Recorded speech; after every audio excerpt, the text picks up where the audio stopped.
안녕하세요. 대입뻥뻥 시즌2. 지난 시간에는 서류 기반 면접에 대해서 살펴봤습니다. 이번 시간에는 재시문 기반 면접에 대해서 살펴볼 건데요.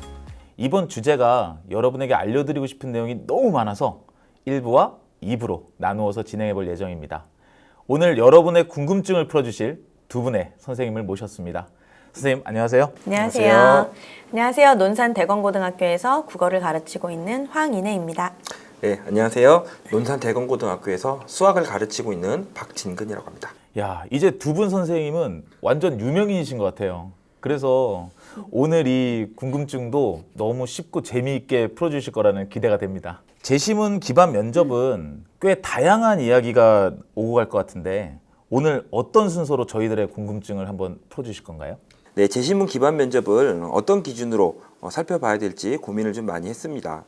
대학별로 나눠볼 수도 있겠지만 그렇게 되면 유형이 중복되는 경우가 있어서 6가지 범주로 나누어 어떤 유형들이 있는지 살펴보고 면접에 대비하는 방법을 소개해 드리도록 하겠습니다. 네, 다음 화면을 봐주세요. 이렇게 6가지로 나눠봤습니다. 이 중에서 앞선 3개의 자신의 의견 표현 면접, 토의 토론 면접, 교직 인적성 면접은 일부인 11회에서 살펴보고 이어서 융합 사고력 문제풀이 면접, 수학, 과학, 학업 역량 면접, 과학 기술업 면접은 2부인 12회에서 설명해 드리겠습니다. 와, 사실은 제가 3학년 담임이거든요. 그래서 이런 유형의 재시문 기반 면접 지도를 할 때 굉장히 난감했었어요. 근데 오늘 이 대입뻥뻥 시즌2 이 방송을 통해서 제 담임 인생에 빛이 될 거라는 생각이 듭니다. 물론 학생들에게도 많은 도움이 되겠죠? 예, 그러면 이제 자신의 의견 표현 면접부터 소개해 주실까요?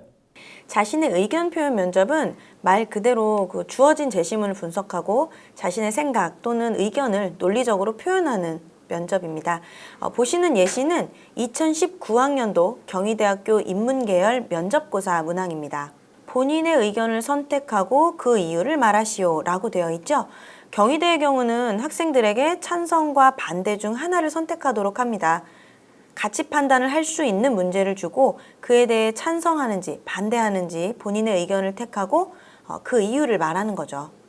그럼 찬성인지 반대인지 학생이 정하고 그 논거를 쭉 이야기하는 건가요? 아니면 면접관이 반론을 제시하면서 토론을 이어가는 건가요? 면접관이 반론을 제기하는 형태로 진행이 됩니다. 학생이 어떤 의견을 선택하든 그와 관련된 추가 질문이 있습니다. 자신이 선택한 것과 반대되는 입장에서 들어올 반박도 함께 고려를 해야 당황하지 않고 질문에 답할 수 있죠. 채점 기준이 미흡에서 탁월까지 6가지 단계로 나누어져 있어요.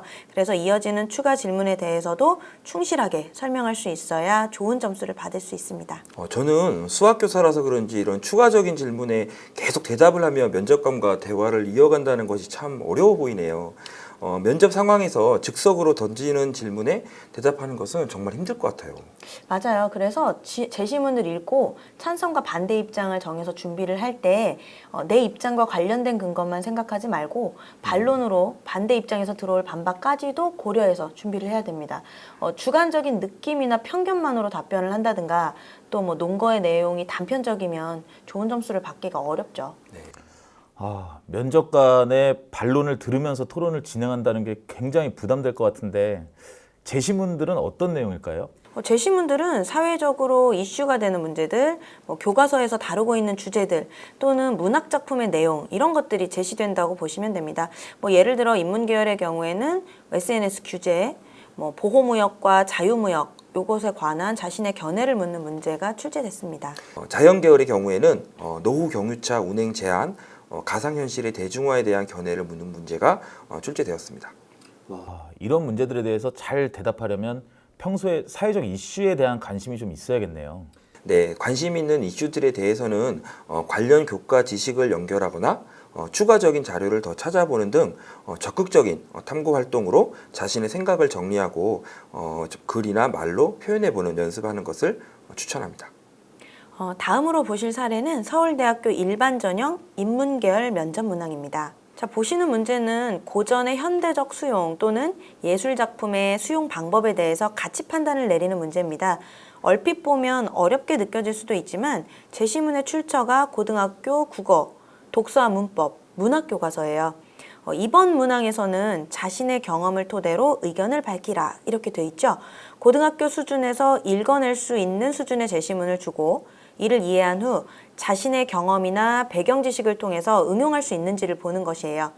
서울대학교에서 공개한 문항 해설을 보면 답변이 열린 문제입니다. 도발적인 답변도 적절한 논리가 동원된다면 환영할 만하다. 이런 항목이 있더라고요.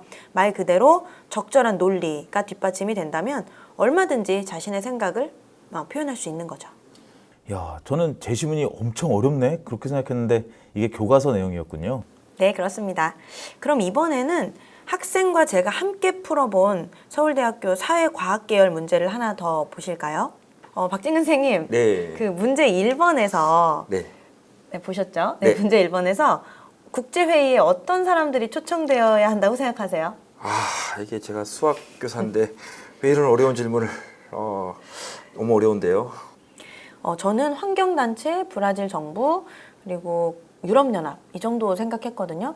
그런데 학생은 브라질 정부로부터 벌목 사업을 따낸 기업, 그리고 영국 수상 이렇게 답변을 하더라고요. 저는 환경단체는 무조건 답안에 들어가 있어야 된다고 생각을 했거든요.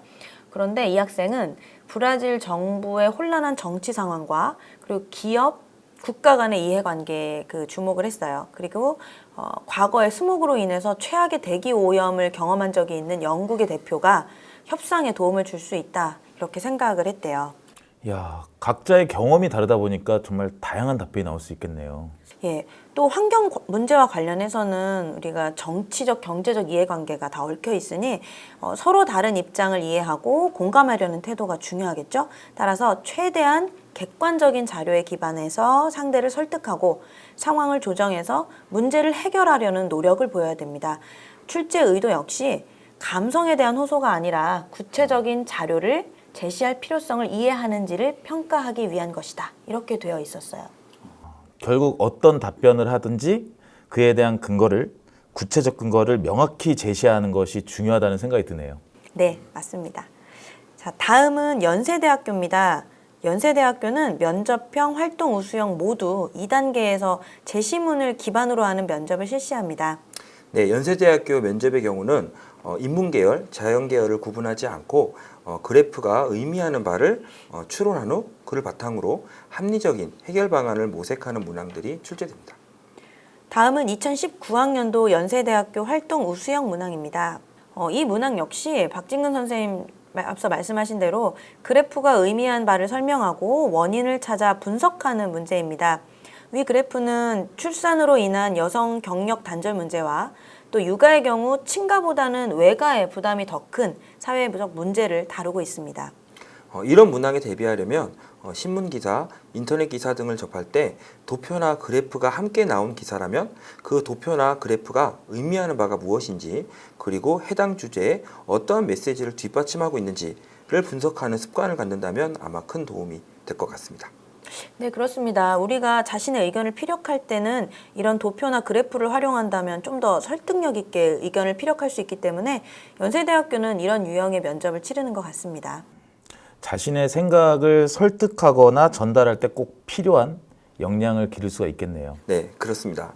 사회자님 말씀대로 이는 연세대학교 면접 대비를 떠나서 이 시대에 꼭 필요한 그런 핵심 역량을 키우는 데에도 큰 도움이 될 거라고 생각합니다. 네. 다음은 토의 또는 토론 면접입니다. 네, 토의 면접은 디지스트가 유명했는데요. 2020학년도 수시 모집 요강을 보니까 올해는 면접 유형이 바뀌어서 토의 면접이 없어졌더라고요. 그리고 토론 면접에 관해서는 고려대학교 학교 추천 원 전형의 인문 계열을 바탕으로 제가 설명해 드리도록 하겠습니다. 우리 자연계열도 좀 챙겨주시죠. 네. 네, 고려대학교 학교 추천 원 자연계열 같은 경우는 학교 추천 2 일반 전형과 더불어 융합 사고력 문항의 제시문 기반 면접을 실시합니다. 이는 다음 시간에 자세하게 다뤄보도록 하겠습니다. 그리고 고려대학교 입학처 홈페이지에 각 면접의 유형을 설명한 동영상을 게시해 두었더라고요. 이를 참고하신다면 면접 대비에 큰 도움이 될 거라고 생각합니다. 그렇군요. 다양한 유형들이 있네요. 좀 꼼꼼히 살펴볼 필요가 있으실 것 같네요. 네, 그렇습니다. 그러면 고려대학교 학교추천 1 인문계열의 토론 면접에 대해서 설명해 드리겠습니다. 대학 측 안내에 따르면 학생들은 면접에 들어가기 전 제시문을 읽고 응답지와 메모 용지를 활용해서 40분 정도 사전 준비를 할 수 있다고 합니다. 생각을 정리하며 메모를 할 수 있는 종이를 주네요. 네. 근데 응답지라는 건 뭘까요? 그게 뭐 답안지 같은 걸까요? 응답지는 채점위원들이 볼 수 있게 좀 큰 글씨로 작성을 해서 고사장에 들어가면 면접관이 볼 수 있게 그 책상 앞에 이렇게 게시하는 그런 종이고요. 학생들이 면접할 때 말하는 내용은 메모 용지에 따로 적습니다. 면접 고사실에 들어가서 메모 용지와 응답지를 가지고 학생은 3인 1조로 앉게 됩니다. 앉아서 면접위원 2명 앞에서 토론 면접을 치르게 되는 거죠. 그러면은 학생 3명이 앉아서 토론을 하는 모습을 면접관들이 관찰하고 평가를 하시는 건가요? 네, 맞습니다. 면접관과 토론을 하는 게 아니네요. 네, 아까 그 경희대하고는 조금 다르죠. 네, 면접은 순서가 있습니다. 개인 발표, 주도권 토론, 개인 최종 발표 이런 과정으로 이루어지는데요. 학생이 우선 응답지를 앞쪽에 게시를 하고 각자 개인 발표를 이렇게 돌아가면서 합니다. 주도권 토론 때는 한 학생씩 돌아가면서 주도권자가 돼서 다른 발표자에게 질문을 하고 그 답변을 듣습니다. 이때 다른 학생의 말을 메모하면서 들어야 마지막 개인 최종 발표, 마무리 발표를 잘 할 수가 있죠. 주도권 토론 후에 응답지 내용과 주도권 토론에서의 내용을 바탕으로 개인별 최종 발표를 합니다. 이 면접의 경우 제시문을 분석하는 능력뿐만 아니라 주도권자가 되었을 때 다른 학생들에게 어떤 질문을 하는가에 대한 것도 매우 중요해요. 전략적으로 질문을 준비해야 효과적으로 최종 발표를 할 수 있을 테니까요. 그렇군요. 그럼 이제 토론 면접의 방식을 살펴보았으니까 한번 제시문은 어떤 내용인지 한번 살펴볼까요? 네, 고려대 토론 면접 문제는 제시된 표를 바탕으로 지원자가 어떤 선택을 할지 정하고 왜 그런 결정을 했는지에 대해서 논리적으로 설명하는 방식입니다. 합리적인 근거를 제시하고 이번 문항에서와 같이 문제 해결을 위한 정보를 추론하는 능력까지 갖춰야 좋은 점수를 받을 수 있겠죠? 네, 잘 알겠습니다. 고려대학교 학교 추천 1 전형의 인문계열 토론 면접에 대해 이야기를 나눠봤습니다. 토론 면접을 진행하는 또 다른 학교가 있을까요? 교대는 토의 토론 유형의 면접을 실시하는 학교가 많습니다. 교대에서는 이런 면접을 개별 면접과 대비되는 개념으로 집단 면접이라고 불러요. 구체적인 면접 진행 방식은 학교마다 조금씩 차이가 있습니다. 예를 들어 부산교대 같은 경우에는 면접위원 3분이 지원자 3명 내외의 한 조의 토론 과정을 약 25분 정도 관찰해서 평가합니다. 지원자의 발표 및 토의 과정을 관찰하면서 초등 교사로서의 태도와 자질 등을 평가하는 거죠. 네, 이번에는 제가 한번 예를 들어 볼게요. 화면을 봐주세요. 이 문항은 대구교대의 면접 질문인데요. 개별 면접이 일반 서류 면접 형식이라면 집단 면접은 만약에 교사라면으로 시작되는 상황 면접입니다. 토론 면접 혹은 집단 면접이라고 해도 학교마다 면접을 진행하는 방식이 다양하니까 사전에 본인이 진학하려는 학교가 어떤 방식으로 면접을 하는지 좀 알아볼 필요가 있겠네요. 네, 맞습니다. 집단 면접은 상황 면접이 많기 때문에 특정 상황에서 어떻게 판단하고 행동하는지 답변하는 내용을 통해서 교직의 적성과 인성이 파악이 됩니다. 그렇기 때문에 평소 교직 및 자신의 가치관에 대해서 고민을 좀 하고 나름대로의 방향성을 가지고 있는 게 중요하고요. 더불어 자신의 답변에 대한 적절한 근거를 설명하는 연습이 필요하겠죠. 2019학년도에는 학생 인권 조례에 관련된 집단 면접을 실시한 학교가 2곳이나 있었어요.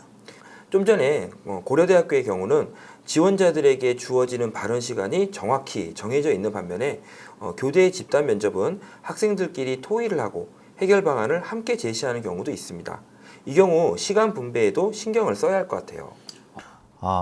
저 같은 경우는 제가 잘 아는 주제가 나오면 주위가 아무것도 안 들리고 저 혼자 이야기를 나누는데 자기가 아는 주제라고 해서 혼자 이야기를 많이 하는 것도 별로 좋아 보이진 않겠네요. 그럼요. 토의를 위한 역할 분담이나 시간 분배에도 신경을 써야 되고요. 다른 모듬원하고 서로 협력해서 문제를 해결하는 모습도 보여줘야 됩니다. 소극적인 것과 말을 잘 못하는 건 또 전혀 다른 문제이기 때문에 적극적으로 상호작용하는 모습도 계속 보여줘야 되고요. 자, 이번에는 교대 면접 중에서 좀 전에 언급하셨던 토익 토론 면접 외에 다른 건 뭐가 있을까요? 교직 인적성 재시문 면접이 있습니다. 교육대학과 사범대학에서 가장 중요한 것은 교사라는 특수직에 대한 이해라고 생각합니다. 교사가 되고자 하는 학생들은 자기 나름대로의 교직관과 교육 철학이 있어야 돼요. 다시 말하면 교육대학과 사범대학 면접을 준비하는데 가장 중요한 것은 자신의 교직관을 바탕으로 학교 현장의 다양한 상황에 자기만의 목소리를 낼 수 있어야 한다는 거죠. 이때 자신의 교직관을 바탕으로 학교 현장에서 일어날 수 있는 일에 대한 해결 방안을 제시하고 본인의 의견을 말할 수 있으면 됩니다. 학교 생활하면서 교육계 이슈가 어떠한 것들이 있는지 관심을 가지고 학교 생활을 한다면 좋을 것 같아요. 해결 방안을 모색할 땐 자신의 학창시절 경험이나 실제로 학교에서의 예를 들면서 이야기한다면 아마 더 진정성을 확보할 수 있을 것 같아요. 야, 제가 예상은 했었지만 선생님 두 분과 이야기 나누다 보니까 시간이 벌써 이렇게 훌쩍 가버렸네요. 지금 3가지 유형이 더 남았거든요. 융합사고력 문제풀이 면접, 그리고 수학, 과학, 학업 역량 면접, 그리고 과학기술 면접 이렇게 3가지가 남았는데 이 3가지 유형은 아쉽지만 다음 시간에 이어서 해야 될 것 같습니다. 예, 너무 감사합니다. 다음 시간에도 알찬 정보 약속해 주실 수 있죠? 네. 예, 수고하셨습니다. 수고하셨습니다. 감사합니다.